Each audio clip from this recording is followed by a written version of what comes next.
Imagine a world where the continents are not yet divided by oceans, and where the first people to set foot in what we now call America weren't even from the land they were walking on. Picture this. Long before Columbus or any European explorers, groups of people ventured into a land unknown to them. But how did they do it? They crossed a land bridge, a massive stretch of frozen earth that connected Asia to North America. And with them came incredible knowledge, courage, and determination. These people didn't just survive, they thrived, creating societies and cultures that would lay the groundwork for the world we know today. How did they make it, and what did they leave behind? Stay with us to find out about the journey of the first Americans and the powerful legacy they left behind. Let's travel back in time, around 20,000 years ago. The Earth was deep in the grips of the Ice Age. Massive glaciers were slowly carving the planet's surface, and much of the water was frozen, causing sea levels to drop significantly. With this drop, a land bridge known as Bering emerged, connecting the continents of Asia and North America. Imagine a vast stretch of frozen land, covered in ice and snow, with icy winds and freezing temperatures, stretching from what is now Siberia to Alaska. This land bridge wasn't just a passageway, it was the first step into an entirely new world. The first humans to cross were likely following large herds of animals like mammoths, mastodons, and bison, which provided them with the food they needed to survive.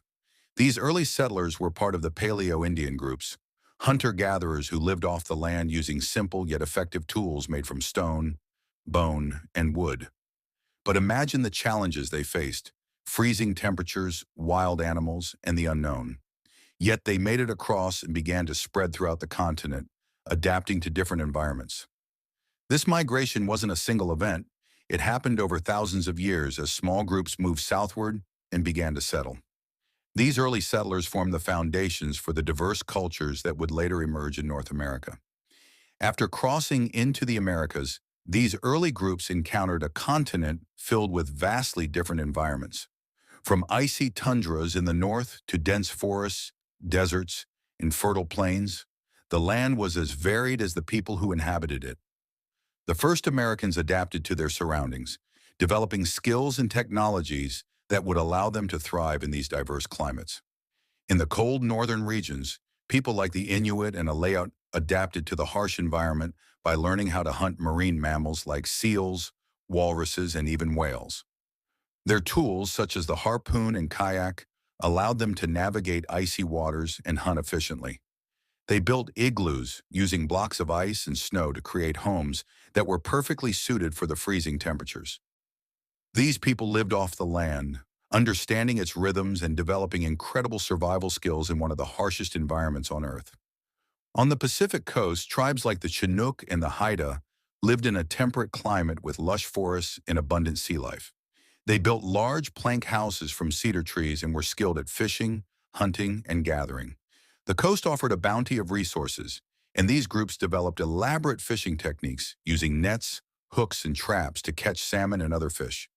The oceans provided much of their food, and the forests supplied them with timber, medicinal plants, and materials for tools and clothing. The abundance of resources allowed these people to build large, permanent settlements, which formed the foundation for their vibrant cultures.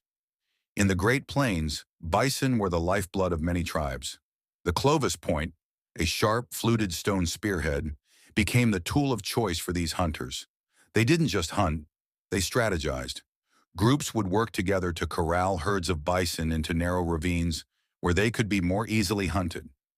This cooperative approach to hunting required complex planning and communication, showcasing the advanced social structures of these early peoples. Bison provided food, clothing, tools, and shelter, making them essential to survival in this vast and open landscape. In the deserts and dry regions of the Southwest, groups like the ancestral Puebloans used advanced agricultural techniques to grow crops like corn, beans, and squash. They built complex irrigation systems to channel water from rivers, allowing them to farm in the otherwise arid environment. Their homes were made from adobe, a sun-dried clay brick, and many of their villages were built into cliffs or on mesas, offering protection from the elements. These people developed a deep connection to the land, understanding its cycles and working in harmony with it to ensure their survival. The eastern woodlands, known for their fertile soil, were home to groups like the Iroquois and Algonquin. These groups thrived by farming crops such as corn, beans, and squash. They lived in longhouses, large multi-family structures made from wood and bark. The Iroquois, in particular, were renowned for their sophisticated political systems, including the Great Law of Peace, which helped unify various tribes for mutual protection and governance. These cultural regions were interconnected by extensive trade networks. Goods like maize, furs, shells, and obsidian were traded over long distances, linking diverse cultures across North America. These networks facilitated the exchange of ideas and technologies, allowing these cultures to evolve in interconnected ways. As some groups remained hunter-gatherers, others built more complex societies. In Mesoamerica, the Olmecs, known for their colossal stone heads, laid the foundation for later civilizations like the Maya and Aztecs. These early societies developed intricate social structures, agriculture, and urban planning. The Maya civilization flourished for centuries, advancing knowledge in astronomy, mathematics, and writing. Their impressive pyramids, temples, and cities like Tikal and Chichen Itza showcase their architectural and engineering skills. The Maya also created an advanced calendar system based on the movements of celestial bodies, demonstrating a deep understanding of time and space. To the south, the Aztec Empire rose to become one of the largest and most powerful in the Americas. Their capital, Tenochtitlan, located on an island in Lake Texcoco, was an engineering marvel. The Aztecs developed chinampas, floating gardens that allowed them to grow food in the middle of the lake. They were experts in warfare, trade, agriculture, and had religious ceremonies deeply integrated into their culture. While the Mesoamerican civilizations are often highlighted, significant societies also thrived further north. The Mississippian culture, centered around Cahokia in present-day Illinois, built monumental earthen mounds, some reaching up to 100 feet in height. These mounds served as burial sites and ceremonial centers. Cahokia was a vibrant city with thousands of residents and extensive trade networks linking it to distant regions, making it a central hub for commerce and culture. The story of the first Americans is one of survival, creativity, and resilience. These early peoples not only adapted to a variety of environments, but also built intricate societies that span continents. Their innovative technologies, intricate social structures, and respect for the land laid the foundation for the diverse cultures that would shape North America for generations to come. Their legacy continues to influence our world today. In the next video, we'll look at the arrival of Europeans and how their interaction with the native peoples changed the course of history forever. Stay tuned.